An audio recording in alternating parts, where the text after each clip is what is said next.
Alam niyo minsan ang tanong sa atin ngayon na mga iglesia ng Panginoon, Christian churches ay how does one measure a successful ministry? Ano ba natin masasabi na ang local church o ang pastor o ang mga officers ng church ay successful? I watched one time sa social media about a pastor that would try to explain the big difference nung early church tsaka itong ating mga karanasan at itong ating present local churches. Dahil sa Bible, ang early churches, halimbawa, kung makita natin if we're going to read the book of Acts, pag binanggit doon ang church, isa lang yon. Ang early church sa book of Acts ay nagsimula sa Jerusalem. So, isa lang yon. At pag nagbasa tayo ng epistles, ay pag nabasa natin ang katulad nitong ating tinatalakay sa 2 Corinthians or the second letter of Apostle Paul to the Corinthians, ay makita natin, isa lamang ding church yon sa Corinth.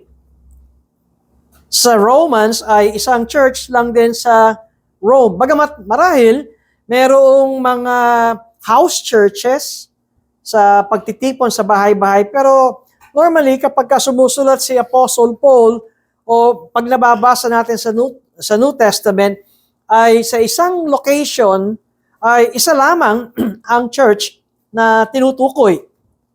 Pero ngayon ay ibang-iba. Halimbawa, sa atin, ang Redeemed by Grace Baptist Church, ang distansya ng susunod na Reformed Baptist Church ay 8 kilometers lamang. Meron tayo sa Cubao. Siguro, tingin ko, pag tinitignan ko ito sa Waze, ay 8 kilometers, from 6 to 8 kilometers. At siguro, ang susunod na malapit sa atin dito ay sa Malabon. At ganun din yung distansya, 6 to 8 kilometers. Kaya, ibang-iba ang dynamics no, ng mga Christians ngayon kumpara sa mga Kristiyano ng Bible times. Dahil noon, ay isa lang ang pupuntahan mo. At kung ikaw ay magiging member, ay isa lang kung nasaan yung iyong locality o ng iyong location.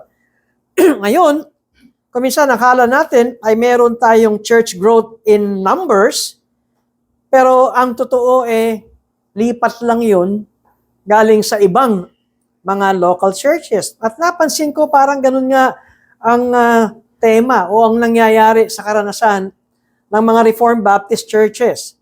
Ano ba umiikot lang?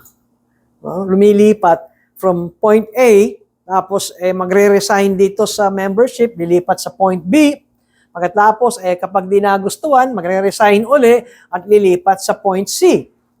At madali kasi para bang napakalapit. Di ba napansin nyo, parang magkakapit bahay na lamang ang mga lokal na iglesia. Kaya kuminsan ay nandoon hindi malayo na nandoong mayroong mga observations ang mga Christians na lumilipat sa iba't ibang mga local churches. At sinasabing, dito tayo kasi mukhang ito ay successful o mukhang ito ay maganda na talagang lipatan natin na lokal na iglesia. Bakit ko ba sinasabi ang mga bagay na ito? Sapagkat sa ating pag-aaral sa hapong ito ay mayroon tayong makikita na ginawa ni Apostle Paul ng comparison sa kanyang sarili at dito sa mga nagsasabing mga super apostles daw sila. Alam natin ang context nito at ito'y tinatalakay na natin. Nagsimula ito sa 2 Corinthians chapter 10 na nakita natin yung tinatawag na fool's speech.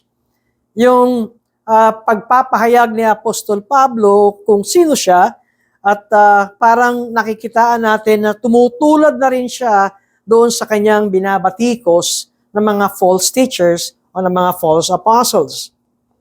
At ang aking teksto sa hapong ito ay 2 Corinthians chapter 11, and I will be reading sa verses 16 hanggang sa 33.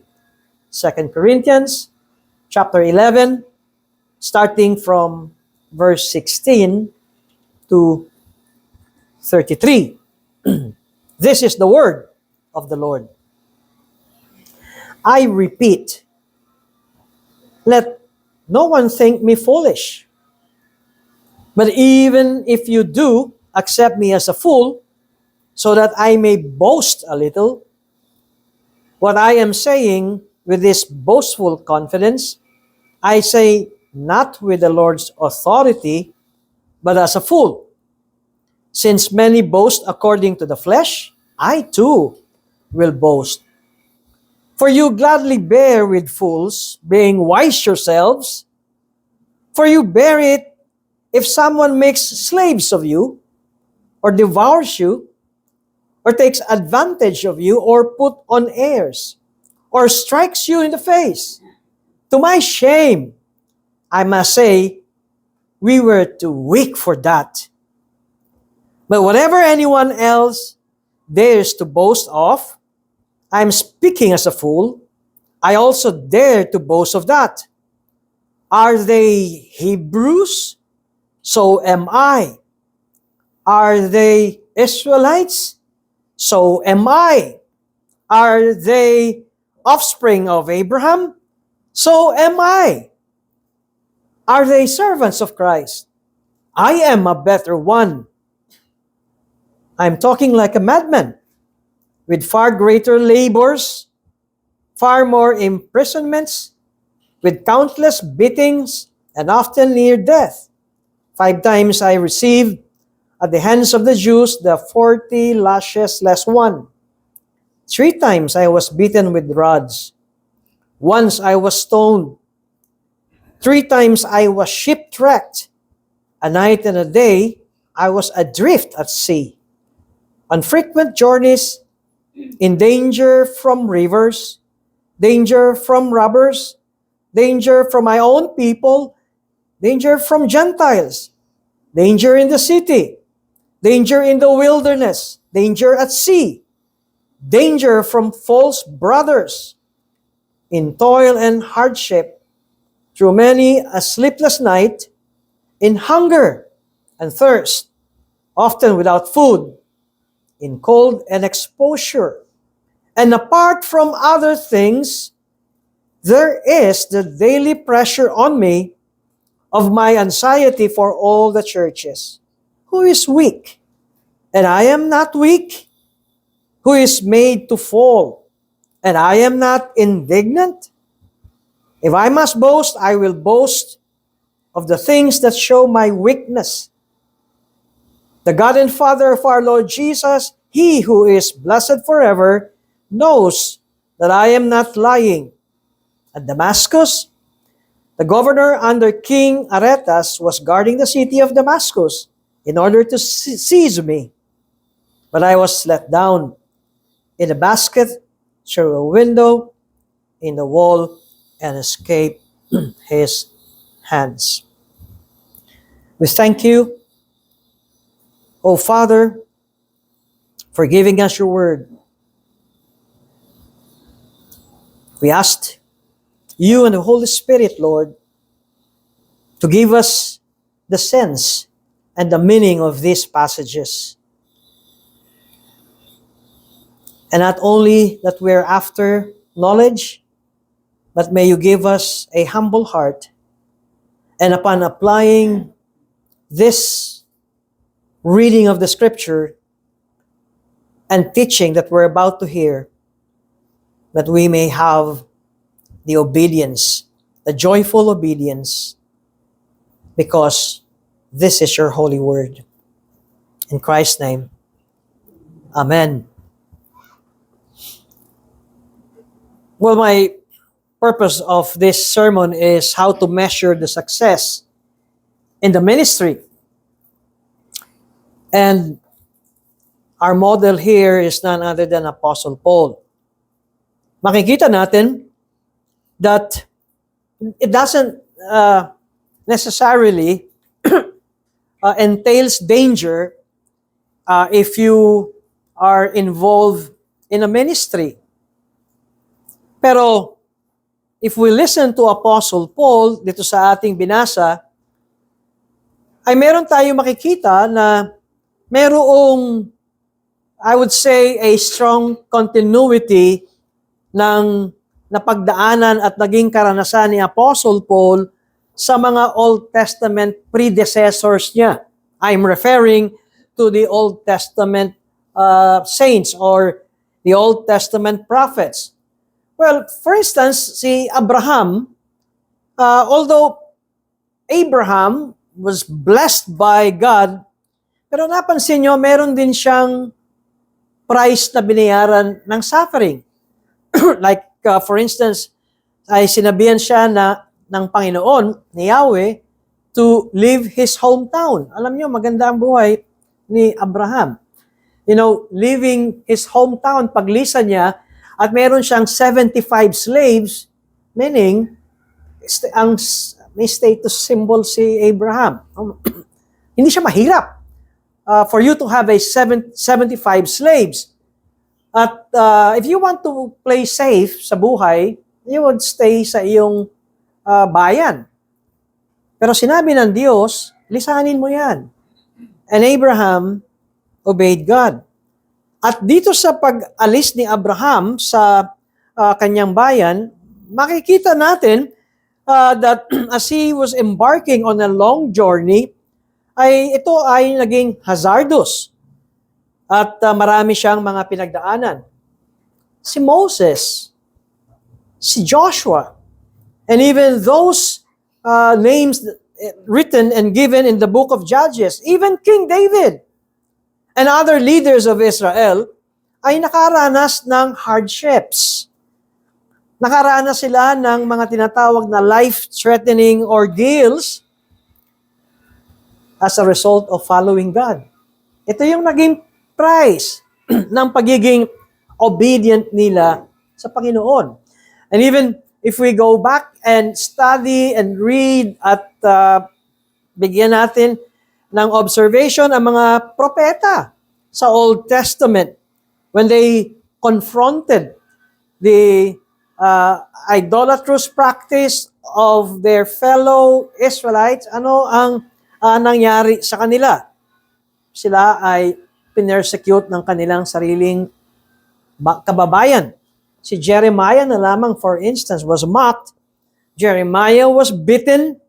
Nabilanggo si Jeremiah. Tinapon siya sa pit. At nakalimutan siya. And he was thrown sa pit, left there to die. Nagutom si Jeremiah.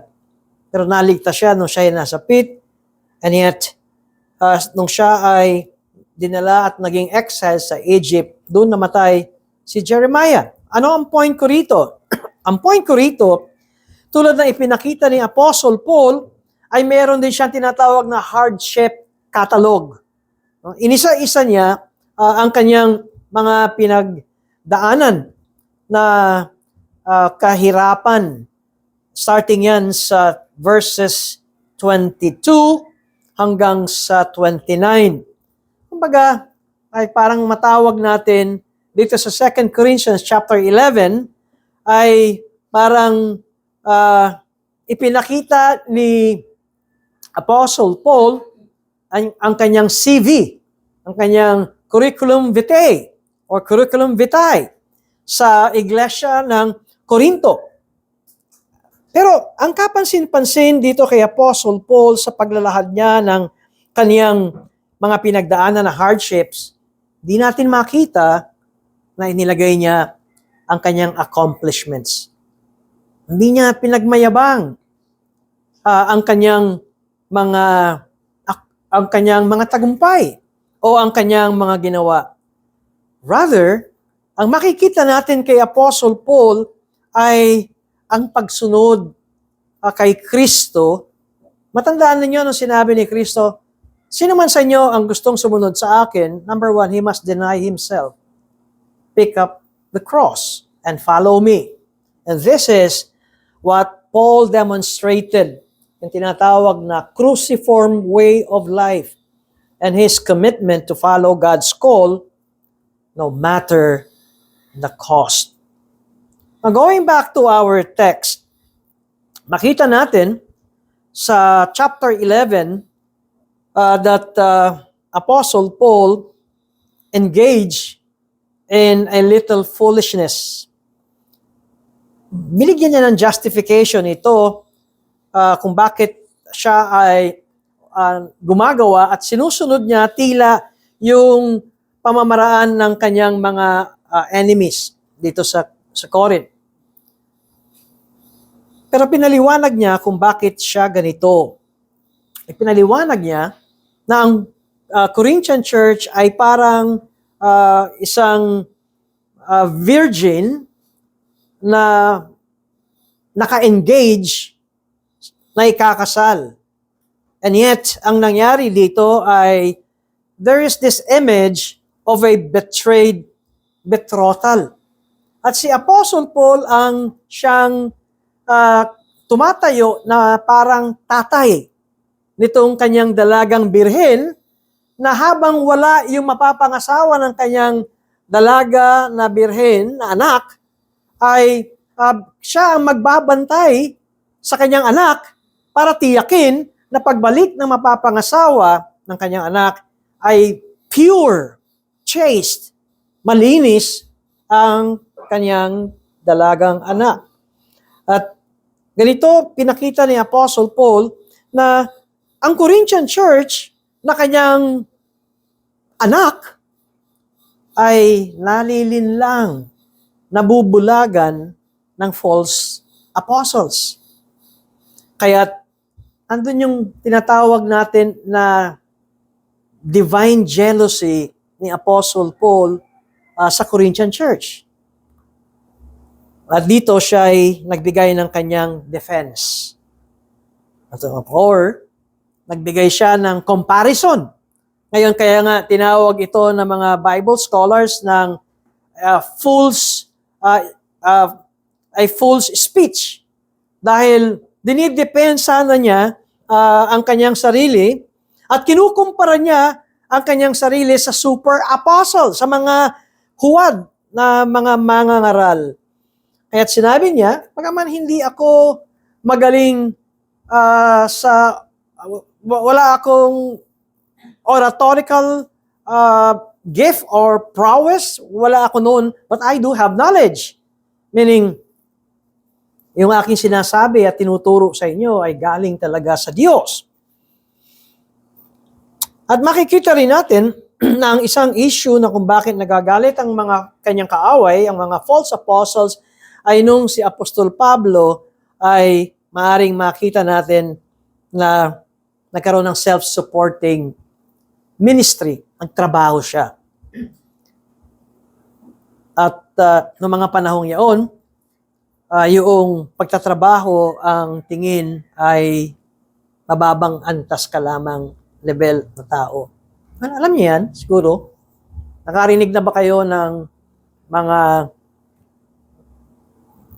nasa corporate na ang kanilang antas ay nandun na sa mga executives, nandun na sa mga higher-ups, at kuminsan ay pagtanong, anong item na siya? Anong level na siya sa trabaho?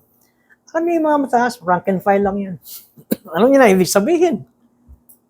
Sweldo niyan ay minimum.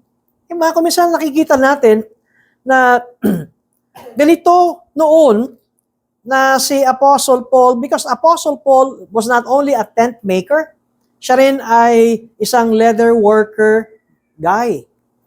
Kaya,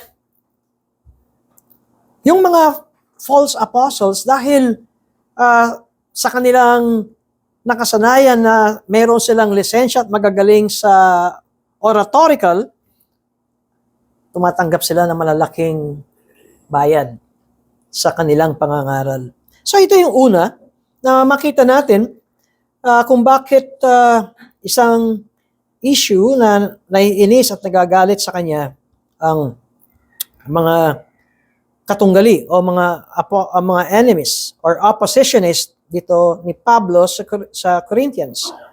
At sinisimulan na niya ang momentum. So nandong ipinakikita niya kung paano siya magtrabaho.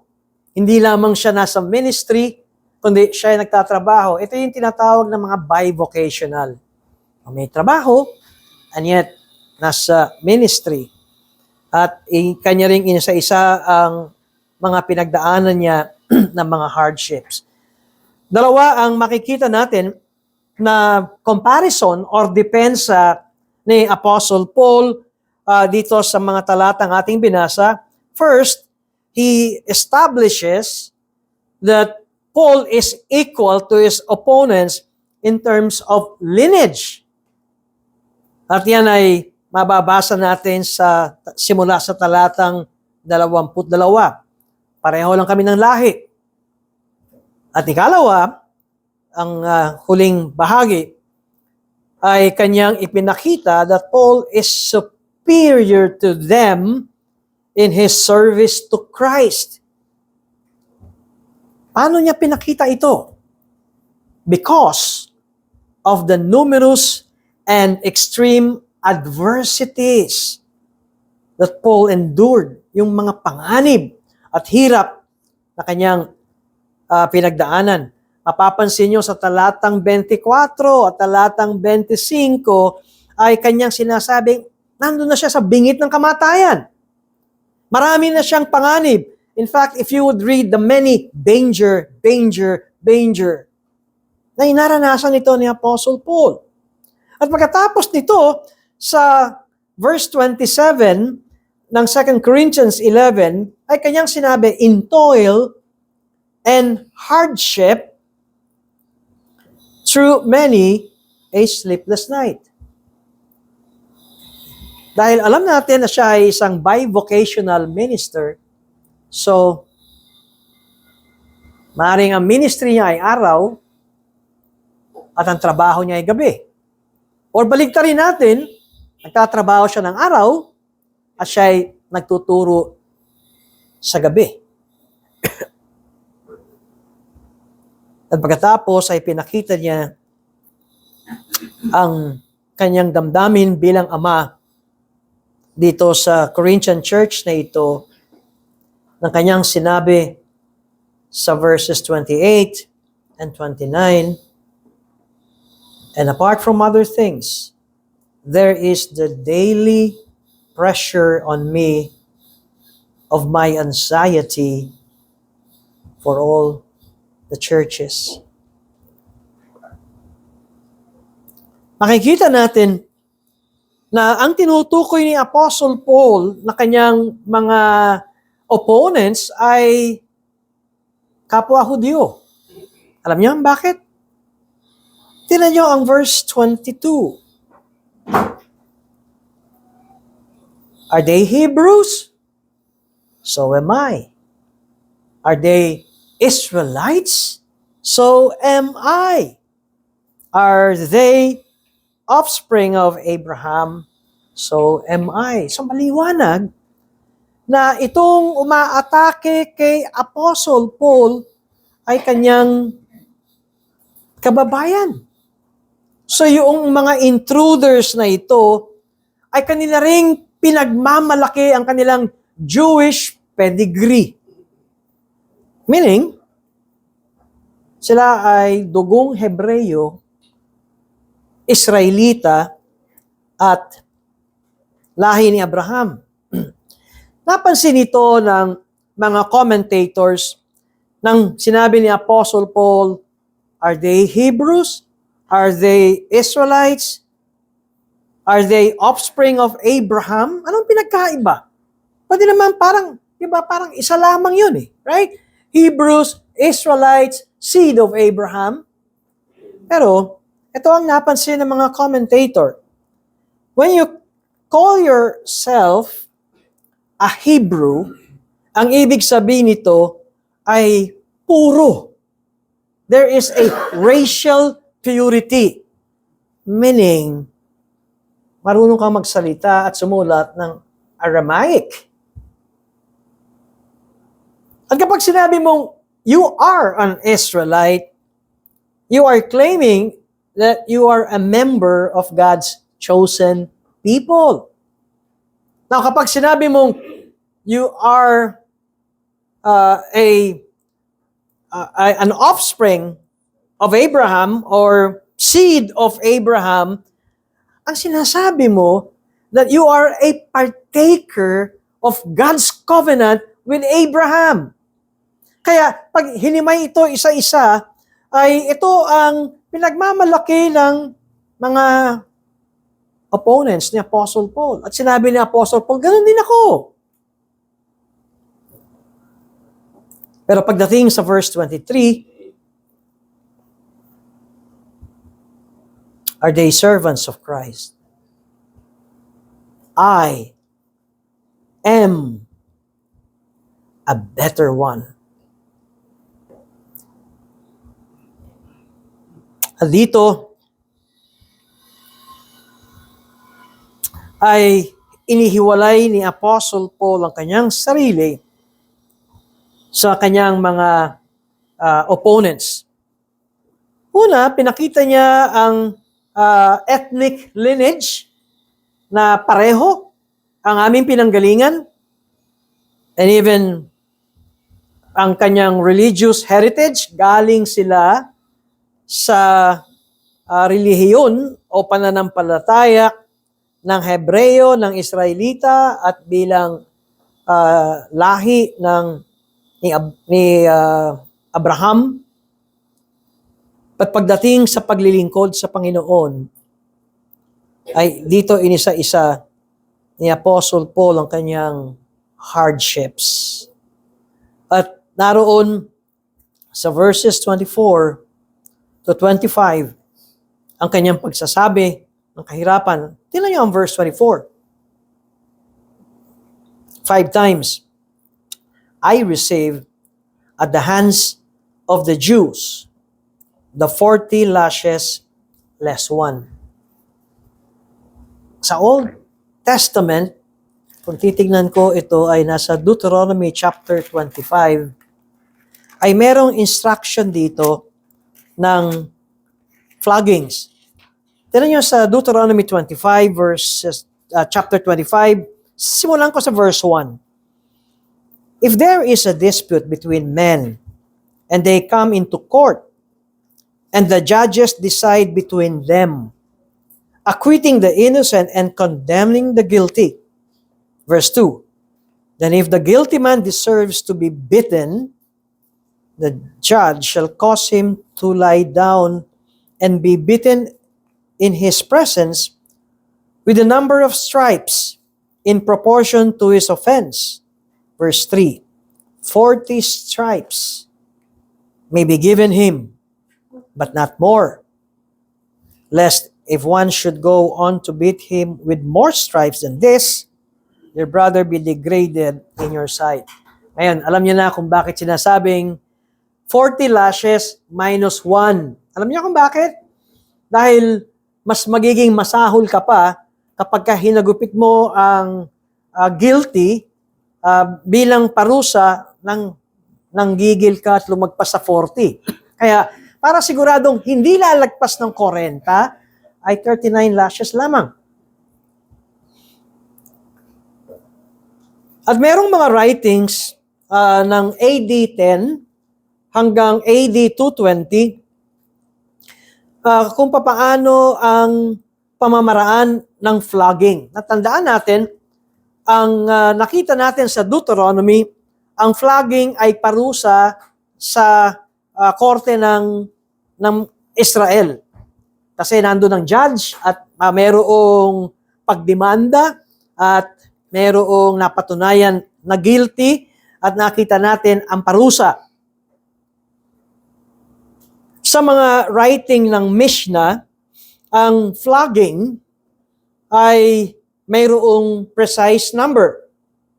Ngayon, ang ibig sabihin, kung ikaw ay hagupit ng 39 lashes, ang tindi ng iyong kasalanan. Kasi yun ang pinakasagad eh. 40 ang pinakasagad. Para wag sumagad, ay 39. Kaya, yung tingin at yung parusa kay Paul ay grabe. At kadalasan, si Paul ay finaflag o nilalatigo sa harapan ng sinagoga. Ang practice ni Apostle Paul, kapag siya ay pupunta sa bagong lugar, ang una niyang pinupuntahan ay Jewish synagogue. Ine-ebanghelyo niya ang kanyang mga kababayan. At ayon dito sa Mishnah, ito ang instruction ng mga rabbis, but how do they flog a guilty person? Itatali ang dalawang magkabilang kamay sa dalawang poste, at pagkatapos ay yung minister o yung judge ay tatanggalin yung kanyang damit at gagamitan ng hagupit. Alam nyo, yung Jewish na panghagupit o yung latigo, this is made of pure leather. At ito ay double, pinakakapal yung leather.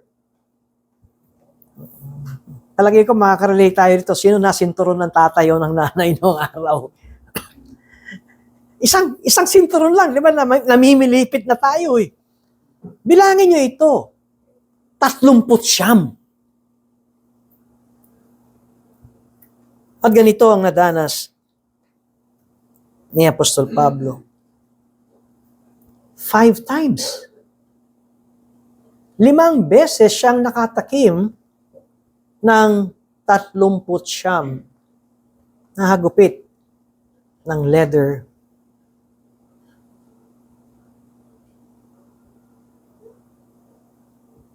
Pagkatapos ang sabi ni Apostle Paul sa verse 25, 3 times,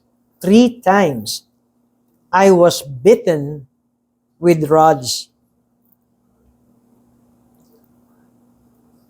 Tapos sabi niya, once, I was stoned. 3 times, I was shipwrecked. Isang gabi at isang araw siyang nasa laot. No? 1 day and a night, I was adrift at sea.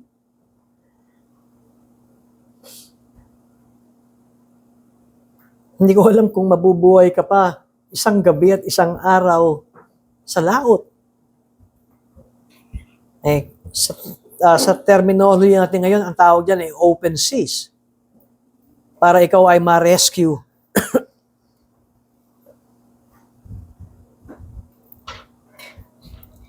Ano ang gusto kong makita natin dito? Well, nung sinabi niyang siya ay nakatikim din ng pagbabato, once I was stoned, well, perhaps ito ay nung siya ay nakaranas ng pagbabato, stoning, while he was evangelizing. Ngayon, nung sinabing that he was beaten with rods, ito ay hindi na kanyang kababayan ng mga Hudyo. Because beaten with rods was a Roman method of punishing a guilty person. Perhaps, ito ay nung si Pablo at si Silas ay nahampas nito nung sila ay nasa Philippi. Ito ay nasa Acts chapter 16. And yet, pinakikita rin ni Apostle Paul dito na siya rin ay nakaranas ng pagbabato. Perhaps, sabi ko, ito ay sa Acts chapter 14, nang siya ay pinagbabato dahil sa kanyang pangangaral ng Ebanghelyo. At siya ay iniwanan dahil akala patay na siya. And so, ito ang hardships ni Apostle Paul. Bukod pa rin sa kanyang shipwreck. Alam niyo sa Book of Acts, isa lamang ang makikita natin shipwreck, yung sa Malta. Yung natuklaw siya ng viper, di ba? Wala naman nangyari sa kanya. So meron pang dalawa. na hindi nasulat sa Aklat ng Gawa. And noong mga panahong yun, traveling by sea was talagang notoriously dangerous. Hindi katulad ngayon, na meron ng mga satellite at safe na ang mga barko. Noon ay talagang kapag ikaw ay sumakay ng barko, parang yung kaliwang paa mo ay nasa hukay ng kamatayan. At ito ang naranasan ni Apostle Paul.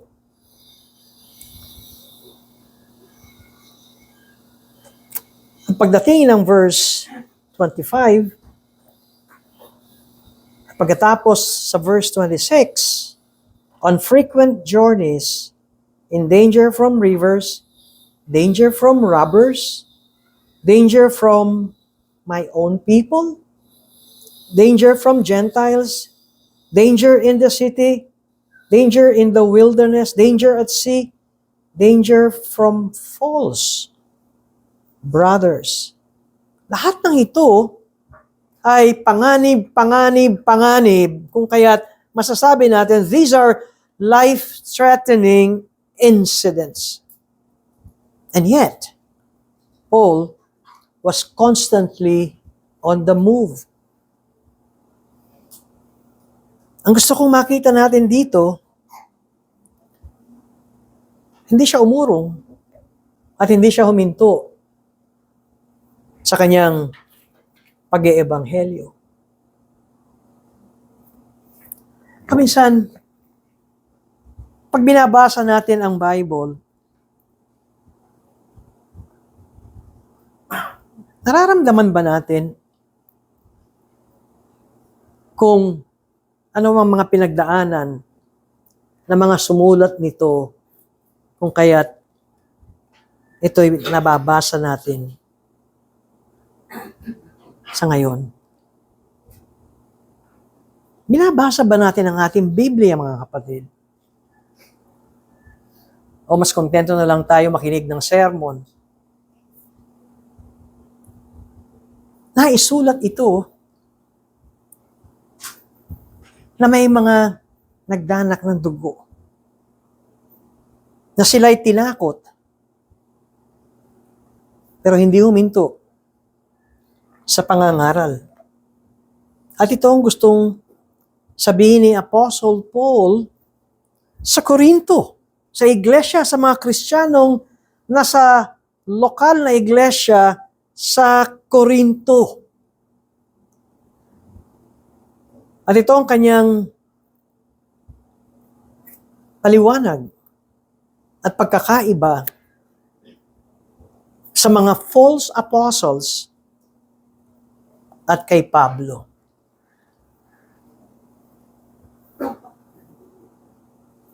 Paano natin masabi na ang ministry ng isang lingkod ng Diyos ay successful? Ngayon, alam nyo, ang sukatan, maraming members yung church. Maraming umahanga sa kanya. Marami siyang followers sa kanyang FB. At aral, season ang kanyang pagiging ministro. Pero tingnan nyo, ang sinabi ni Apostle Paul sa verse 27, in toil and hardship, through many a sleepless night, in hunger and thirst, often without food, in cold and exposure. Naranasan lahat ito ni Apostol Pablo. And yet, hindi siya huminto. At binabasa natin ngayon ang kanya mga pinagdaanan at nakakarinig tayo ng mga turo, katulad ng mga Sunday school teaching natin na nakapagbibigay sa atin ng knowledge. Ngayon, paano na-formulate ang lahat ng mga doktrinang ito kung walang mga lingkod ng Diyos na hinarap ang hardships.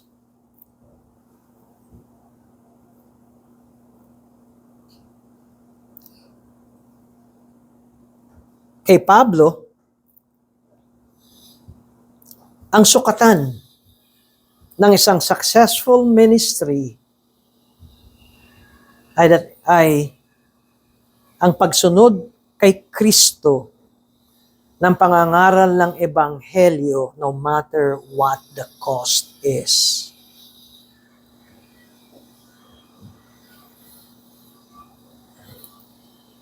Ngayon, ang mga ministers ay kapag inimbitahan sa isang lugar na walang ebanghelyong narinig at siyang iniimbitahan, marinig nyo may mga ministers, hindi naman lahat, pero may marinig, susundin mo ba ako? Anong sasakyan natin? May aircon ba yan? Komportable. Yung pupuntahan ko para ako'y makapagturo sa inyo.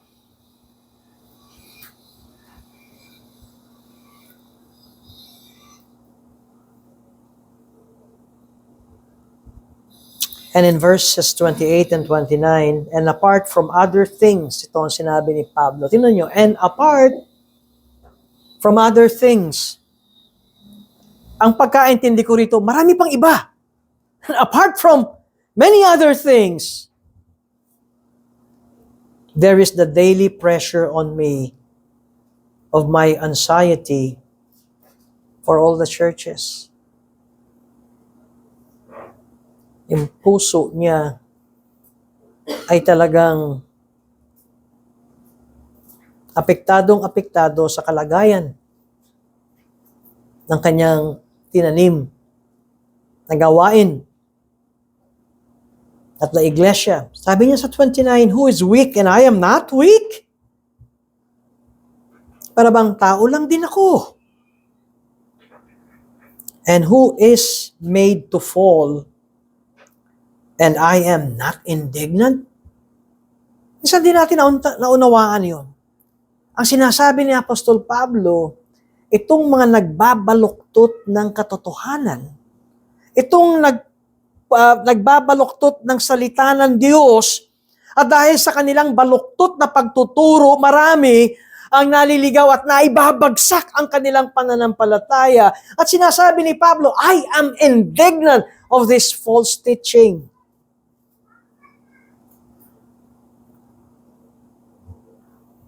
And so, we can see the pastoral concern of Apostle Paul. Una, dinescribe niya yung external and visible side of hardship. Yung mga danger, floggings, beatings. And now, kanyang sinasabi, ang kanyang internal and unseen dimension of his suffering. Yung anxiety niya for the spiritual welfare of these churches.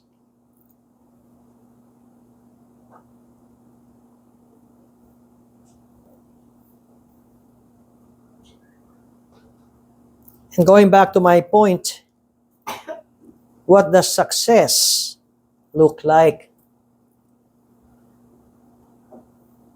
Ngayon, ang sukatan ay ang laki ng building, ang daming dumadalo. Malaki ang building, maraming dumadalo.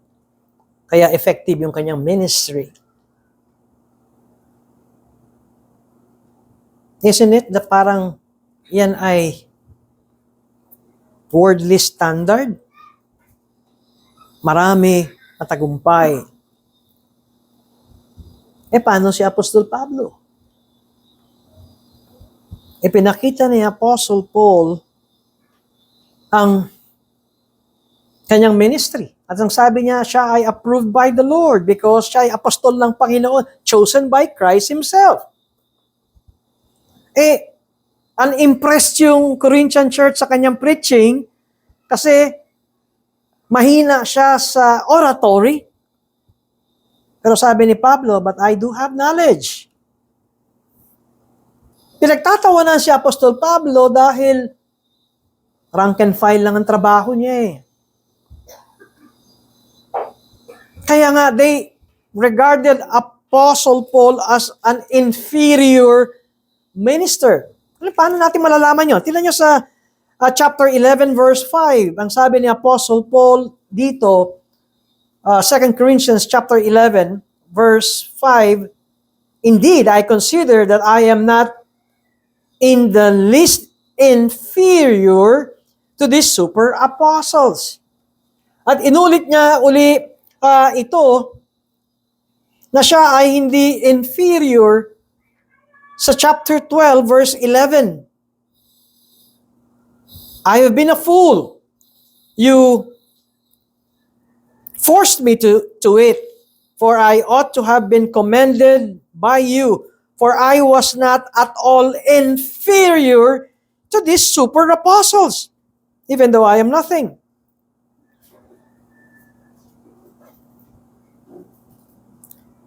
Kung minsan,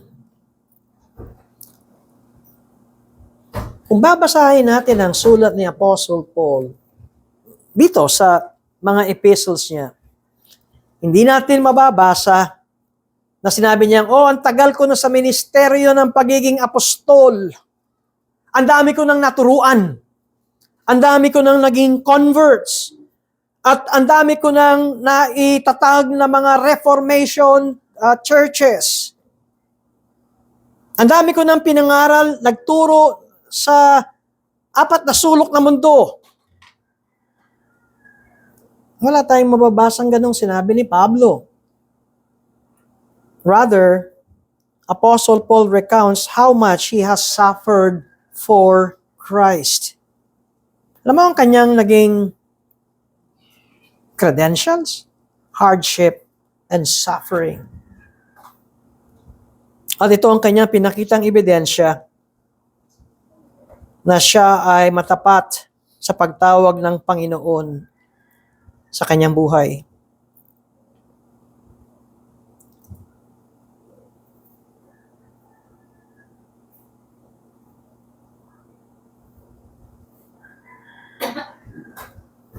So masasabi nating successful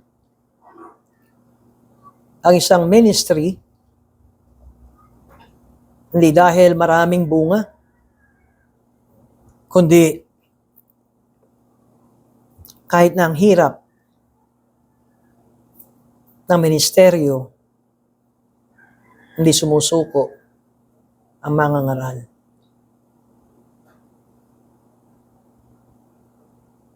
Kahit walang natatanggap, kahit mababa ang natatanggap. Now, alam na natin kung bakit si Apostle Paul ay nagtrabaho. Dahil kailangan niyang kumain. Pero nung dumating ang suporta galing sa Macedonian Church, ay naibigay ni Paul ang kanyang buong oras at araw sa ministry. Wala siyang maasahan. Ayaw niyang tumanggap sa Corinthian Church. Ito yung pinangaral ko noong nakaraang linggo kung bakit ayaw niyang tumanggap ng pananalapi, ng suporta. Tingnan din natin ang psychological anguish ni Apostle Paul. Alam niyo, sinabi naman talaga ni Kristo natandaan niyo yung nagpunta kay Apostle Paul para patungan siya ng kamay at makaranas siya ng healing. Ang pangalan nun ay Ananias, diba? Sa Acts chapter 9. Ayaw pumunta ni Ananias dahil kilala si Pablo na persecutor ng church. Katunayan, meron siyang authority from the high priest na maaring ipakulong at ipapatay ang mga Christians. Miro mo, bumiyahe siya from Jerusalem to Damascus. Ganon siya kagalit sa mga Christians. At sinabi ng Panginoon, siya ay pinili ko, is my chosen vessel. Maghihirap yan. Siya ay daraan ng paghihirap. At yun ang sinabi ni Kristo kay Ananias. At ito ang nararanasan ni Pablo sa kanyang ministry.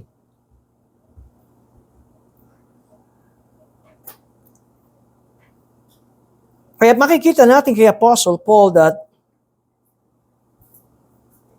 Paul fulfilled Christ's calling sa kanyang buhay on his life, not only sa physical hardships, pero nandun din yung internal psychological anguish. Yung parang sumasabog yung kanyang puso dahil dito sa mga false teachers na ito. At ito ang pressure, ito ang weakness, ito ang apoy, ito ang nagbibigay sa kanya ng disappointment and so on. And yet, hindi siya sumuko. Siya ay nagpatuloy. That, I would say, is a healthy, effective ministry. That in spite of all the heartbreaks, ay siya nagpapatuloy at meron siyang joy.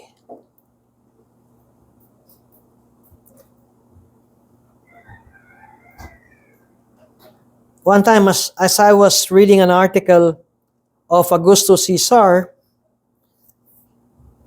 gumawa siya ng sarili niyang eulogy. Opo, si Augusto Caesar wrote a eulogy in his own honor. At ito ay yung tinawag na Res Getae Divi Augusti. Meaning, these are my accomplishments. Ito ang aking mga nagawang tagumpay sa inyo. Buhay pa siya. Ito na yung kanyang, siya na ang gumawa. Siya na ang kumatha ng babasahin kapag siya ay nakaburol. Yun yung point na ito. At pinakita niya kung bakit umunlad at gumanda ang buhay dahil sa akin. Yun ang sabi ni sa eulogy ni Augusto Caesar na kanyang sinulat. Ang laki ng pagkakaiba, di ba? Sa pagpapahayag ni Pablo. Because Apostle Paul numbers his weaknesses.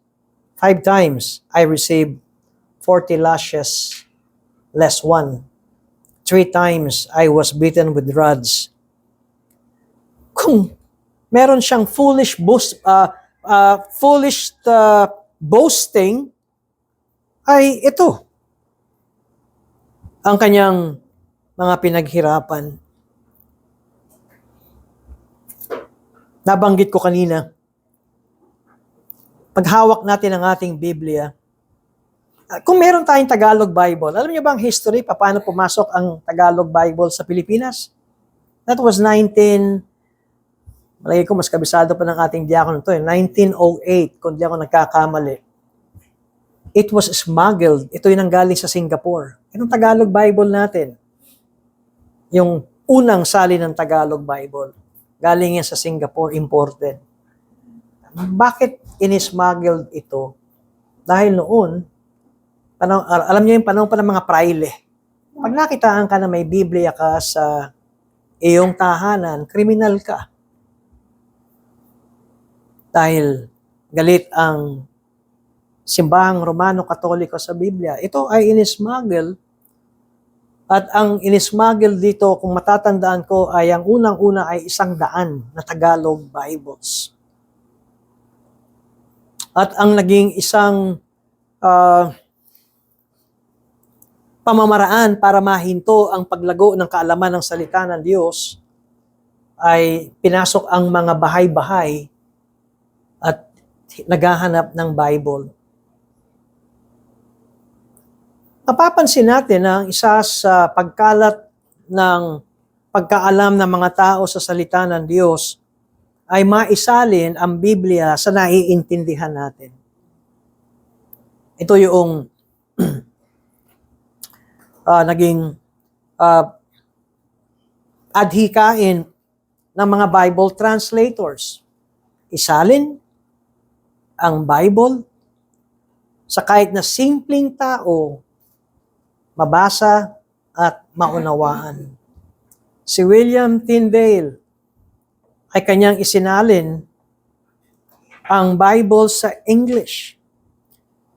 Si Martin Luther, dahil ang Biblia noon kung hindi Hebreo, Griego o Latin, at sino lamang ang nakakaalam noon. At si Martin Luther, ang sabi niya, ang kanyang naisin ay maisalin ko sa lengguwahe ng German para kahit na ang kumukuha ng gatas ay maiden, ay yung nagtatrabaho sa dairy farm, maintindihan ang salita ng Diyos. Ang Tagalog Bible natin ay maraming pinagdaanan para maintindihan natin.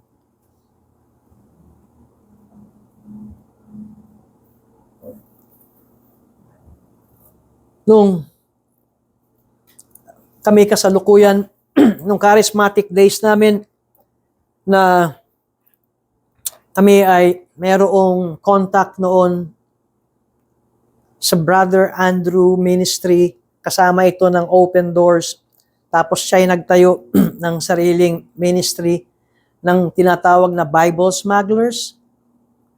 At noon, ang mga testimonies, ang isang Bible ay 66 na mga Chinese Christians.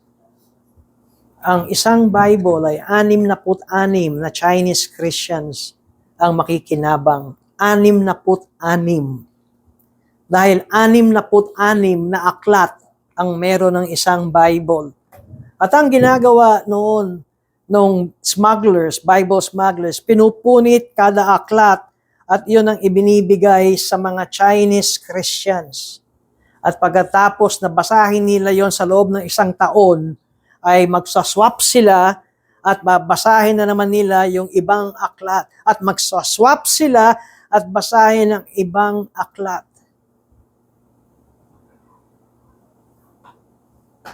Ang sermon ko noong nakarang linggo, paano mawawala ang iglesia sa pagiging sentro kay Kristo. Yan, alam niyo na. Kung wala tayong pagpapahalaga sa Biblia.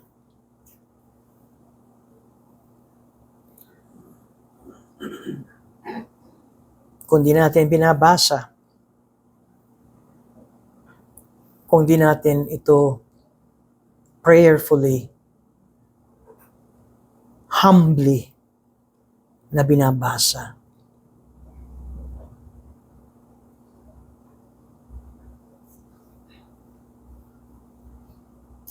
And I will end with this.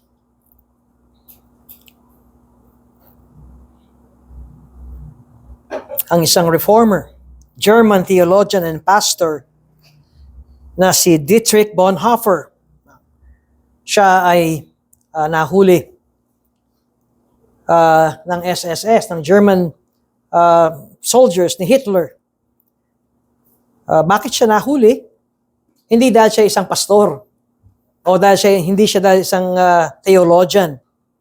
Siya ay nahuli dahil na-discovery nila na si Dietrich Bonhoeffer ay isang intelligence officer ng mga coup leaders attempting to assassinate Adolf Hitler. At nung siya ay na-discover na isang spiya, siya ay isinama at kinulong kasama ng mga Christians dito sa Flossenburg concentration camp.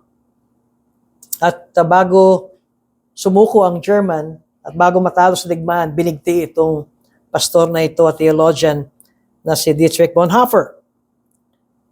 Ngayon, meron siyang kasama sa kulungan na nagbigay ng kanyang testimonya na itong si Dietrich Bonhoeffer, kahit na siya ay nakakulong, kahit alam niya ang kanyang parusa ay kamatayan, ay di ko siya nakitaan ng kalungkutan.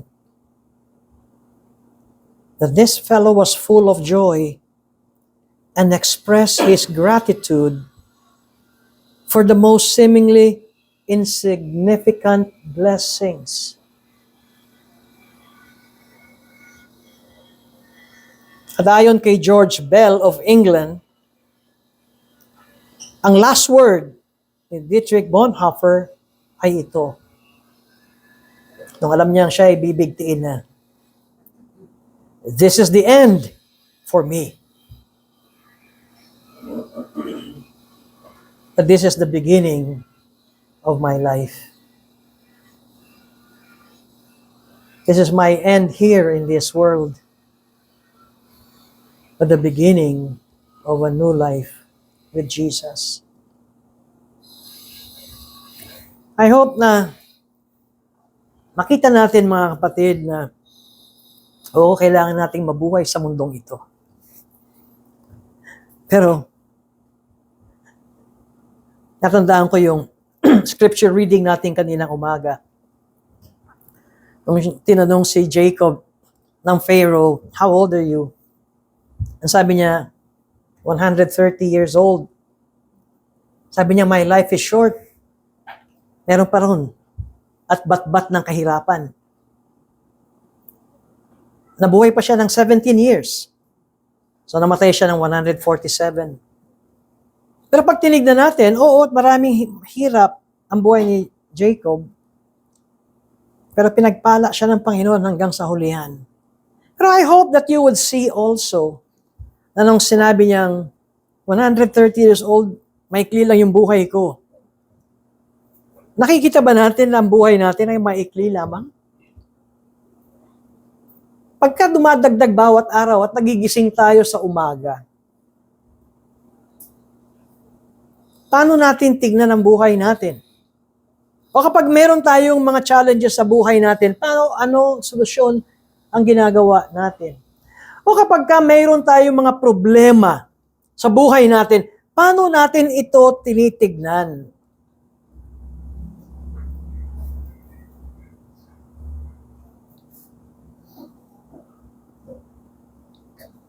Perhaps, ang isa pang nais kong ikwento ay yung dalawang reformer na bishops sa England noong 16th century. Pareho silang preacher.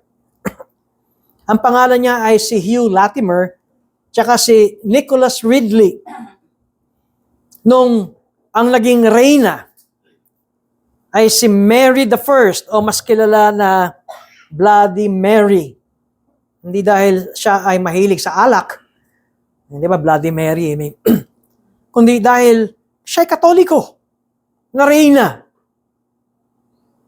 At lahat ng mga Protestante, lahat ng mga Calvinist, lahat ng mga hindi Katoliko ay tatakutin, patayin kung hindi sila tatalikod at magbabalik loob sa Katoliko. Ngayon, itong si Latimer at si Ridley, when they were arrested, kinulong sila sa Tower of London. Kaya pag nakikita ko sa picture, sa video, marabang ang minsan nakita natin, ang ganda ng architectural design. Ang daming kinulong doon ng mga reformers.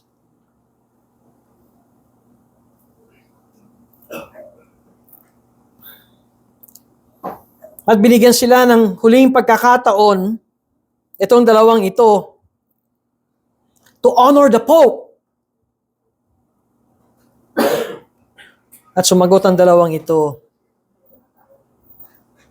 "We will never accept that Pope is the Vicar of Christ, at di rin namin kayang tanggapin ng Catholic Mass is a sacrifice of Christ." Opo, sa tuwing nagmimisa ang Romano Katoliko, pinapatay uli nila si Kristo.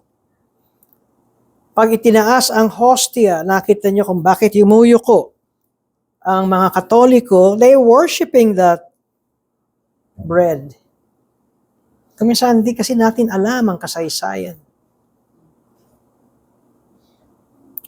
At sinabi ni Latimer sa mga umuusig that Christ made only one sacrifice. Minsan lang siya namatay sa krus at tapos na yun. And because of that, tuloy ang execution, sinunog sila. Pero bago sila mamatay, at nung sinindihan ng apoy, ito ang sinabi ni Latimer kay Ridley. Be of good comfort, Mr. Ridley, and play the man. We shall this day light such a candle by God's grace in England as I trust shall never be put out. Ilang years nang nasunog at namatay ang dalawang obispong ito. At nung natapos ang reign ni Bloody Mary, ang sumunod na reyna ay isang Christian queen. Mga kapatid, these men and many other reformers were committed to follow God's call, no matter what the cost. Successful ba ang ministry? Itong mga binanggit kong si Bonhoeffer, si Latimer, si Ridley, na ilan lang ang naturuan nila. Siguro kung ikukumpara kay John Calvin ay iba. Na si John Calvin araw-araw ay nagtuturo. Araw-araw bago pumasok ang mga tao, si Calvin ay nagtuturo from Monday to Friday. Tapos magtuturo ulit siya ng Sunday. At ang mga tao will gather doon sa place at gustong mapakinggan ang turo ni John Calvin. Dahil merong mga Christians that were committed to follow God's call, no matter what the cost.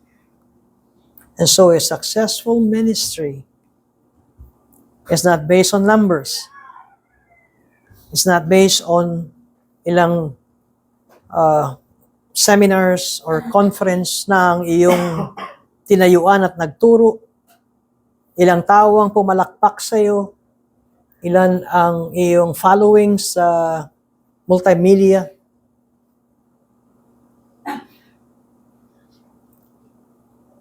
Tulad ni Stephen, isang diakono. Bago siya namatay, mayroong sinabi sa chapter 6 at chapter 7 na nakita ni Stephen si Kristo sa langit na nakatayo. Sapat na marinig natin ang sabi ni Kristong, Thou good and faithful servant. Walang ibang titignan kundi si Kristo. Ang kalooban ni Kristo. Kung minsan nakakatakot talaga ang maraming mga members sa church. Nakakatakot kung minsan ang maraming dumadalo sa panambahan. Nakakatakot kung ang iyong church building ay napakalaki. Nakakatakot kung minsan kung napakataba ng iyong bank account. Nakakatakot dahil kung minsan ay hindi napupunta sa kaluwalhatian ng Diyos, kundi sa pangalan ng tao at sa pangalan ng church. Kay Paul, measuring the success in the ministry is when Christ will say to you, Thou good and faithful servant. Let's pray. Kami nagpapasalamat, Panginoon, sa buhay ni Pablo, na siya ay hindi huminto kahit na ang kanyang pinagdaanan ay napakahirap. Salamat dahil kay Pablo ay mayroon kami nababasang bagong tipan Siya ang inyong ginamit na instrumento na maisulat ang maraming aklat sa New Testament. Salamat sa mga propeta sa matandang tipan, na kahit na nandun ang pangamba at panganib ng kamatayan, hindi sila huminto ng pagbibigay babala sa mga lumilihis sa inyong salita.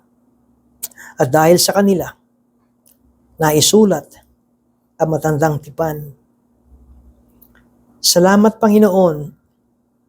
At hanggang sa ngayon, ay naririnig namin ang kanilang mga buhay. Nawa, ang kanilang halimbawa ay magbigay ng init sa aming damdamin na mamuhay ayon sa inyong kalooban, kahit na ano ang halaga na aming haharapin. Sa ngalan ni Jesus. Amen.